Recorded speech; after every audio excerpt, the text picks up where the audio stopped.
Seconds after takeoff on its way to London Gatwick, this Air India flight crashes into a residential district. At least 290 are dead, and somehow the passenger in seat 11A walks away. The Air India flight was bound for London. It takes off from Ahmedabad's international airport in the state of Gujarat.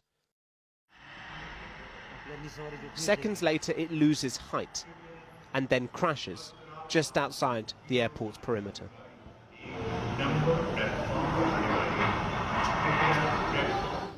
A huge plume of black smoke fills the air.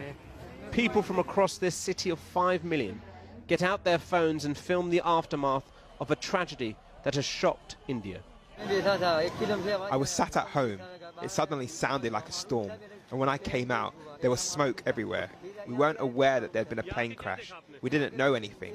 When we came out here, we realized what had happened. Part of the plane lodged into a building. The tail fin with the Air India emblem ripped off and discarded. Beneath blackened trees, charred debris litters the streets. Personal belongings somehow still intact. 242 people were on board, among them 11 children. 169 were Indian nationals and at least 53 were from Britain. Rescuers and residents joined hands to clear the rubble and search for survivors. And astonishingly, amidst all this devastation, there is one. Indian TV shows this man in the white shirt walking away from the crash. They say he's British passenger Vishwas Kumar Ramesh. He was sat at seat 11A in the exit row.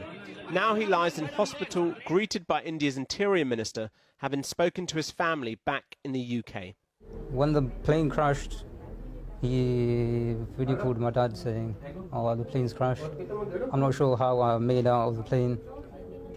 He was confused and everything. It's like, I can't see my other brother. I don't see any other passengers or anything.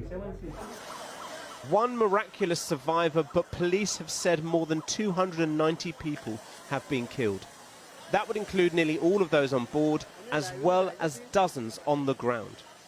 Because the plane crashed into a residential neighborhood, hitting a hostel housing medical students. According to air traffic control at Ahmedabad Airport, Air India Flight 171 departed at 1:39 local time. It then gave a mayday call. Flight radar said the signal was lost just seconds after takeoff when the plane was at 625 feet. It crashed in the area of Magani Nagar just south of the airport, hitting several buildings that were part of the BJ Medical College. It's around these properties that the focus has been from the rescue teams, as this city deals with one of the worst airline disasters in years. In 2010, an Air India Express flight came down in Mangalore, killing 158 people. Back then, the airline was under government control and was criticised for mismanagement and huge debts. It was taken over by the Tata Group 3 years ago in a bid to revamp the carrier. Today's disaster will once again raise questions, as well as for Boeing. The aircraft was a 787 Dreamliner, the first time this model has been involved in a crash. India's government has promised a full inquiry. We are going to do a fair and thorough investigation. We are not going to spare anyone. We are not going to leave any stone unturned. We will do properly according to the protocol, and we are going to go to the depth of why this incident has happened. That much I can tell you now. For now, a shocked city and nation are coming to terms with a huge loss of life. And many families in the UK too are waiting for news, knowing that while there has been one survivor, he is the exception. Now, the plane was supposed to land at Gatwick in the last hour, but of course never made it there. Our correspondent Francis Reid is at Gatwick Airport for us now. Francis. Yes, Gatwick Airport has set up a reception centre for the relatives on those on board to give information and support at this time. And actually, just in the last few minutes, we've seen people starting to lay flowers here as well, near the runway at Gatwick Airport as well. People just really wanting to pay their respects. No Air India flights are arriving or departing here from Gatwick Airport. We had a look at the desks earlier and all of the Air India flights are closed. Those desks are closed at the moment. The Foreign Office has set up crisis teams in India and London, and there are dedicated phone lines to help. Here's what the Prime Minister had to say in the last hour. I speak for the entire country in saying our thoughts are with each and every one of those involved. There will be British and Indian families across the land who are absolutely impacted by this, and our thoughts first and foremost are with them. Obviously the investigation is going on.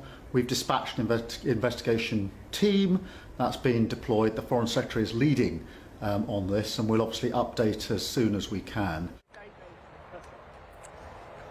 Well, the King has said in a statement that he is desperately shocked. He said, "Our special prayers and deepest possible sympathy are with the family and friends of all those affected by this appallingly tragic incident across so many nations." Meanwhile, the UK Air Accidents Investigations Branch has formally offered its assistance to investigators in India. Francis, thank you very much there. Francis at Gatwick Airport. Well, earlier I spoke to the aviation expert, Dr. Vandana Singh, and I started by asking her for her reaction to the crash. It has indeed been a very exhausting day, a very tragic day for us here in India, where so many souls, so many lives have been lost, and the ripple effect and the multiplier effect of the families that are affected is humongous. More said that the aircraft crashed, and when it crashed, it went on to a medical college or a medical school, where we believe about 39-40 students are injured and a couple dead. And of course, we are trying to retrieve the black box, which should not be a problem because it's embedded inside, the tail is embedded inside one of the buildings, and we know that the black box is at the tail end, and the flight data recorder is going to reveal a lot of facts.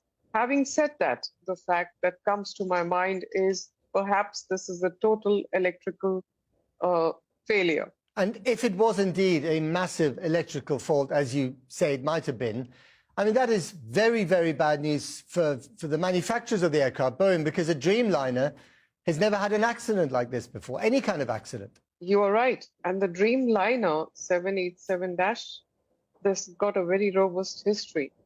It has got a very healthy history, and it is a very safe equipment by Boeing to fly. And everybody loves to fly this aircraft.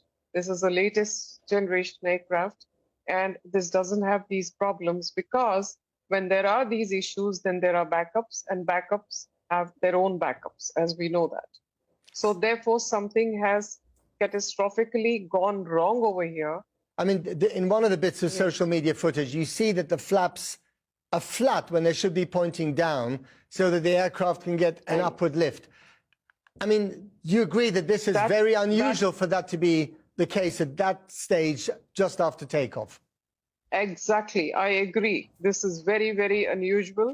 And this question is definitely coming in everybody's mind, every expert who's looking into it, every pilot who's looking into it, who flies a Dreamliner for that matter. 3 pilots have been already interviewed, and this is questionable why the flaps were the way they were. And then, then the question is that before this could happen, you have so many warning signals that are given, that then why did the pilot even take off? How could even the aircraft take off in such a situation? How unlikely is it for anyone to survive a crash like this, let alone as a walking wounded, like the man from seat 11A? Exactly. Exactly. It's a miracle. It is a miracle because aviation fuel can be grueling, and that just chars you up because it's more potent than kerosene, as we know that. And this was fully loaded flight taking off for London.